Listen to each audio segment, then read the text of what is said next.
All right, it's Monday, July 15th. This is end of the day SPY recap, first day of the week. You can see here we end up with kind of a two up, a little bit of a shooter bar, closing red. We will find out as the days go on if this is a potential failure in this big range that we've been talking about. We've come up, we've tested the bottoms with a 3 bar. We came up again towards the end of last week. We started lower.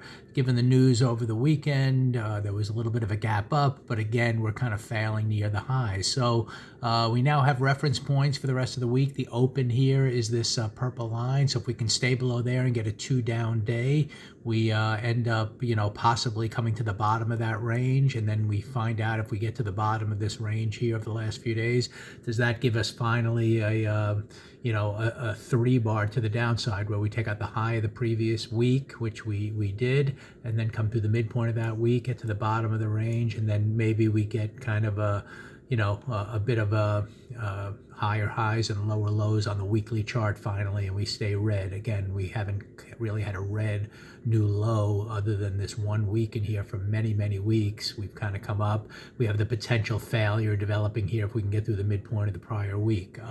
In terms of structure today, you had the pre-market range between the blue lines.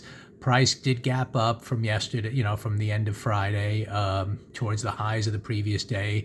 So you weren't really biased to the downside quite yet. First bar sort of sold off a little bit. Then it held here with a shooter bar followed by a hammer bar. You had the green bar here and we broke up above the first bar high. So you did have a buy signal early on and you were kind of anticipating, you're taking out, again, we have this range in here. So you're kind of anticipating with that opening price action, you'll take out the highs.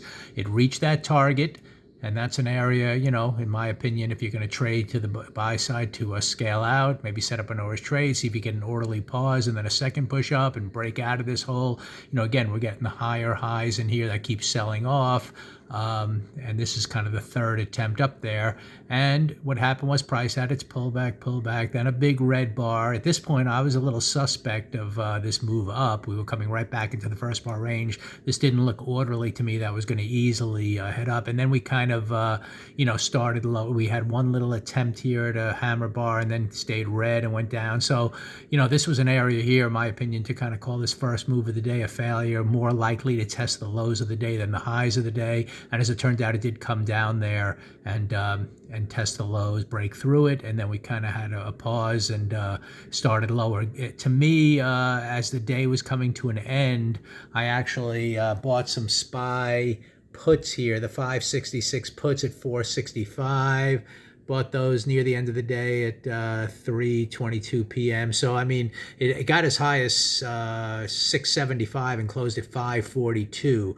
So I'm kind of playing this little shooter bar to continue lower into, and kind of get the higher highs and the lower lows that we discussed, on the recap video at the end of the week that might be developing.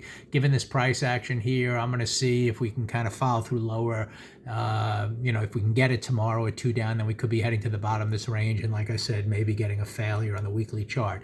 We'll find out. It's not guaranteed, but just given the 3 pushes up here and the continuous sell off, third push off, sell off, might be ready to get the higher highs and coming back through the range. I was kind of monitoring for that. I think there was a good, like I said, opening trade to have some base hit gains early. I think there was a decent trade in here if you wanted to do it to test the lows of the day. And then, if you want to play the bigger picture, there might be an opportunity for it to head lower, but price action is going to lead the way, so if we can get a 2 down day, and if you didn't do anything towards the end of the day, you want to be aggressive about it, then you can see tomorrow if opening price gives you the 2 down day. If so, then I feel pretty comfortable we're heading to the bottom of the range down here. But it's an overall strong market, we know that, so it's tough to get a sell-off that finally holds, on, but if the 3 pushes up in this area, we might be finally getting that. So I decided to take a chance on that.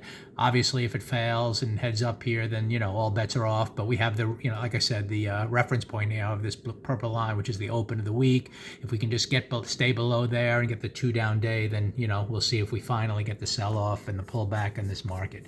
So that was it for today. And, we will just see how the rest of the week goes. But we know that, we're having a little trouble here near the highs, just given our recap videos last week. And once again, attempting to sell off, but it's pretty resilient. So I think we'll find out a lot more tomorrow about what the rest of the week might hold.